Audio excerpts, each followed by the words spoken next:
'Tis the season of pumpkins, and there is no better way to utilize a pumpkin than to eat it. We are gonna make one of my favorite meals to have this season, dinner and a pumpkin. So go grab your favorite type of pumpkin and let's get started. I got this gray, green, blue, whatever color you wanna call it. From what I understand, this is called a Jarradale pumpkin. So basically your heirloom pumpkins are gonna be a more meaty flesh on the inside versus a jack-o'-lantern type pumpkin is gonna come out to be like a spaghetti squash once you cook it. The first thing we're gonna do is carve our pumpkin. I will say, if you have a pumpkin carving kit on hand, that's gonna be the best tool to use to take this top off. As you can see, the flesh on the top of my pumpkin was pretty thick, so I was struggling with these knives over here.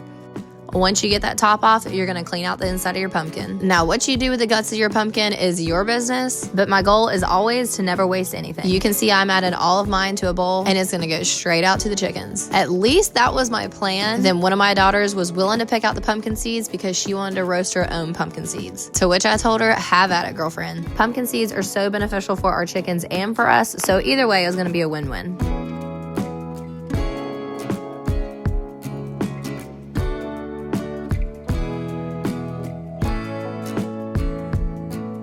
Now, if you caught it in the first part of my video, somehow I pulled my stem off the top of my pumpkin. And what is a pumpkin with no stem? So I had these skewers on hand and I did my best to try to reattach my stem, and well, it is what it is. All right, let's get to making this dinner. Truthfully, you cannot go wrong. With dinner and a pumpkin, I feel like any type of soup, stew, all of that is going to be good inside the pumpkin. Someone even said they did chili in theirs, and I think that's gonna be the next thing that I try out. The first thing that I'm doing is adding cream cheese to the inside of all the pumpkin flesh. And once I've got that lathered in there pretty well, I'm gonna go ahead and throw it in the oven.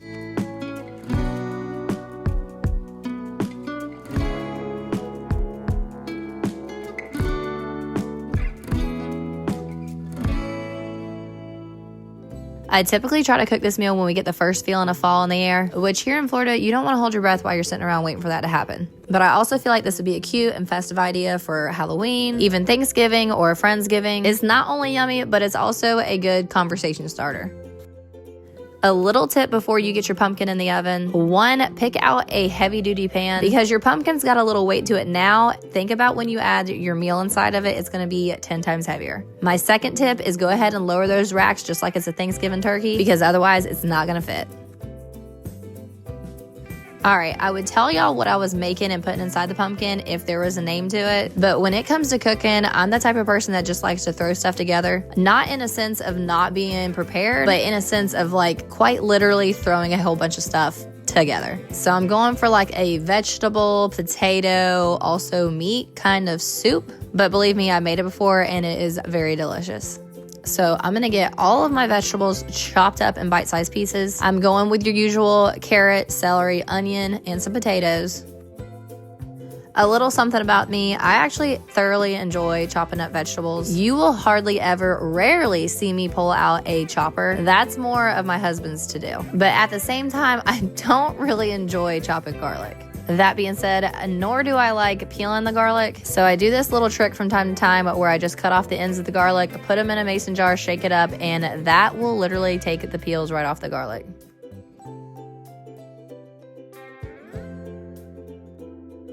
We're headed over to the stove and we're gonna go ahead and cook our meat down. Just like I said, I feel like you cannot go wrong. So if you do not want meat in yours, then you don't have to add it. But we are a meat-loving family. I can't name a time that we eat dinner and we do not have meat. We are gonna use our homegrown pork, which I feel like it's very important for me to add that our homegrown pork is pre-seasoned. So anytime that I add our pork to a meal, I kind of watch my seasoning because I don't want to overdo it with the salt or any other type of seasoning, because the pork alone is carrying a lot of seasoning itself. And we're gonna go ahead and cook down our potatoes and our vegetables all in the other pan. And from here, this is when I'm gonna kind of make it my own.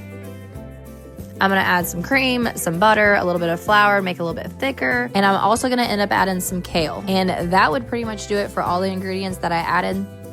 Now remember, this entire time our pumpkin has been in the oven cooking. I foiled up that stem so it didn't get burnt, and I pop it in the oven at 350 and let it cook for probably close to an hour. That's gonna make sure that all of that inside pumpkin flesh is nice and soft. Then from here, we're gonna pull it out of the oven, take off our top, and then finally fill our pumpkin. Now, I don't want you to go based off my temperature or my time that I use for this pumpkin because I have made this meal a few times now, and I feel like the temperature and the time varies heavily based off the size and the thickness of your pumpkin. So what I'm checking for is the softness of the inside of the pumpkin. I obviously don't want it to be overcooked to where it's just falling apart, but pretty much fork tender. Then I'm gonna go ahead and add my soup inside the pumpkin and throw it back in the oven for about another 30 minutes. Let all those flavors mend together, and this is your final result. To me, I feel like it looks beautiful and delicious, and I cannot wait to dig on in there.